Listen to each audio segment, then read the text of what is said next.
일본 분들이 좋아하는 얼굴을 짧게 만들기에는 굉장히 불리한 수술법입니다. 따라서 르포트 1이 좋다, 르포트 2가 좋다의 문제가 아니라 연부 조직, 피부를 아래쪽으로 끌어내려서 이차각처럼 보이기도 합니다. 따라서 이차각 여부를 판단하는 가장 정확한 시점은 ラオリーの手術の神コーナー。本日はバノバギ美容外科で輪郭両顎手術で有名なオー・チャニョン院長にラオリーが会ってきました。実際に最近ネット上で話題になっている内容や多くの方が気になっている部分などをラオリーが伺っていこうと思います。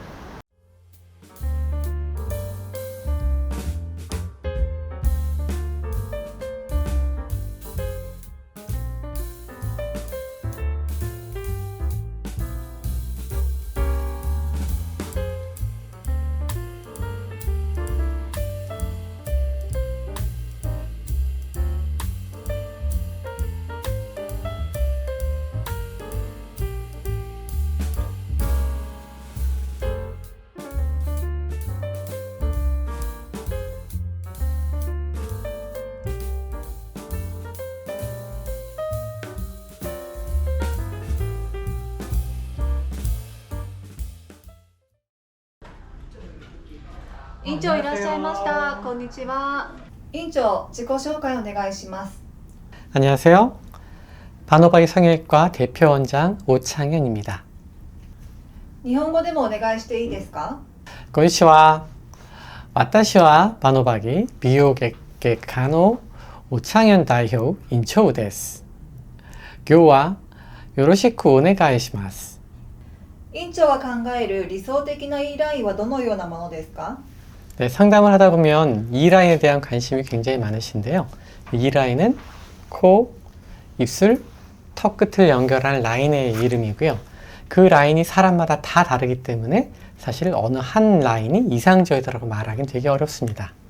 높은 코와 낮은 코가 모든 사람에게 동일하게 적용될 수 있는 게 아니라 그 사람의 얼굴형과 그 사람의 다른 눈, 코, 입과 비교해서 이루어져야 되기 때문이고요.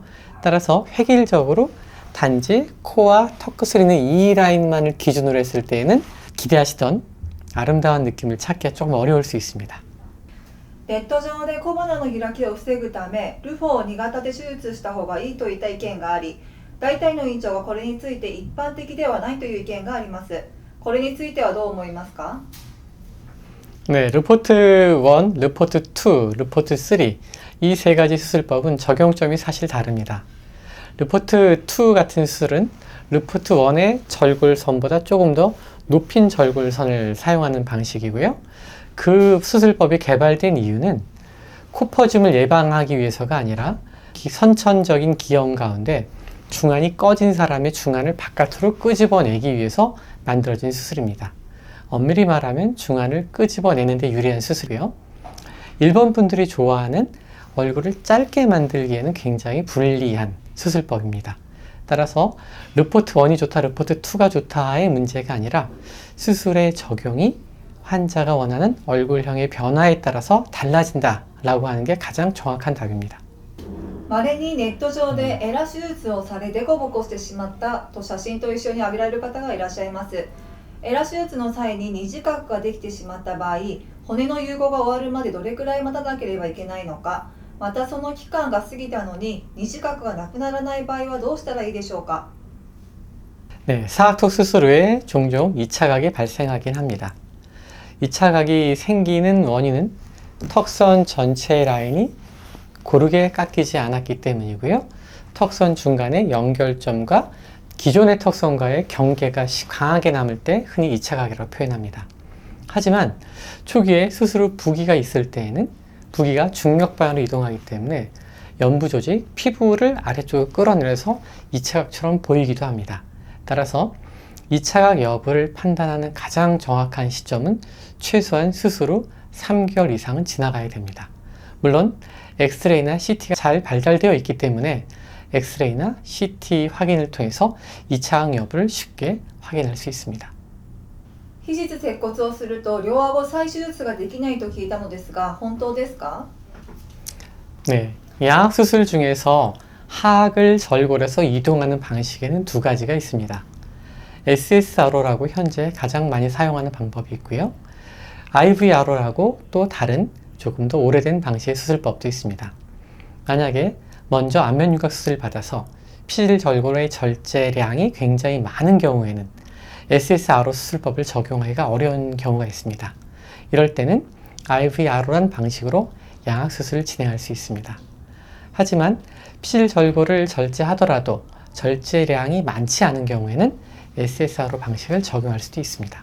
따라서 안면윤곽 수술을 받았다고 해서 양악 수술을 받기 어려운 것은 잘못된 정보입니다. また突出口についての質問なのですが、上顎を中に入れたら鼻も一緒に低くなってしまいますか？ 네, 돌출입 수술과 양악 수술 가운데서 튀어나온 인매를 뒤로 집어넣는 수술 방법들이 있습니다. 이런 방법을 한다고 해서 코가 낮아지는 것은 전혀 아니니까 전혀 걱정하실 필요가 없습니다. 骨切り手術後に急激に肌荒れがひどくなったという話もよく聞くのですが、理由を教えてください。 네, 대표적으로 안면윤곽 수술 후에 피부가 안 좋아지거나 여드름이 심하게 나는 케이스가 두 가지 이유가 존재합니다. 첫 번째는 물론 수술 후 부어있는 상태에서 세안이 충분히 꼼꼼히 잘 이루어지지 않았기 때문에 각질층이 모공을 막아서 이러한 일이 생길 수 있습니다. 또 한 가지 이유는 얼굴에는 정상적으로 기름을 분비하는 피지세미라는 피부 부속기관이 있습니다. 피부가 너무 마르고 건조하지 않게 하기 위해서 피부에 적당한 기름을 만들어 분비하는 역할을 하고 있는 그러한 조직이죠. 하지만 수술 후에 얼굴에 부기가 많아지고 많이 팽창했을 때는 이 피지샘의 활동이 멈추게 됩니다. 그러다가 서서히 붓기가 빠지면서 피지샘이 다시 활동을 하게 되는데 이전에 활동하지 못했던 시기에 지방을 보충하고 싶은 생각이 드는 거죠. 좀 더 피지샘의 활동이 활발하게 이루어지게 됩니다. 따라서 여드름이 있는 사람들이 안면윤곽 수술을 받으면 처음 2, 3주는 오히려 여드름이 싹 들어갑니다. 네, 피지샘이 피지를 많이 안 만드니까요. 하지만 2, 3주가 지나고 다시 피지샘이 활동을 할 때는 오히려 오버 프로덕션을 하기 때문에 그 여드름이 오히려 더 심해지거나 피부가 흔히 말하면 뒤집어진다라는 표현을 하는 분들이 있습니다. 따라서 안면윤곽 수술 후에는 부기가 빠져나가는 과정에서 세안을 꼼꼼히 해주셔야 되고요. 각질 관리를 해주셔야 되고요. 부기가 충분히 가라앉게 되는 3주에서 4주에 접어들 때에는 여드름이 잘 발생했던 분들은 여드름에 대한 관리를 받으시는 게 좋습니다. では最後に日本の方たちにメッセージがありましたらよろしくお願いします。 이렇게 영상으로라도 일본 분들 만나게 돼서 정말 반갑습니다. 저는 23년 동안 얼굴뼈 외기를 걸어온 의사입니다. 이 수술을 잘하기 위해서 성형외과의 많은 영역을 포기했고 이 수술의 최고의 정점에 서기 위해서 노력을 해왔습니다. 여러분이 저희 병원, 저를 믿고 찾아오신다면 최선을 다해서 안전하고 좋은 결과로 여러분의 기대에 부응하도록 하겠습니다. 감사합니다.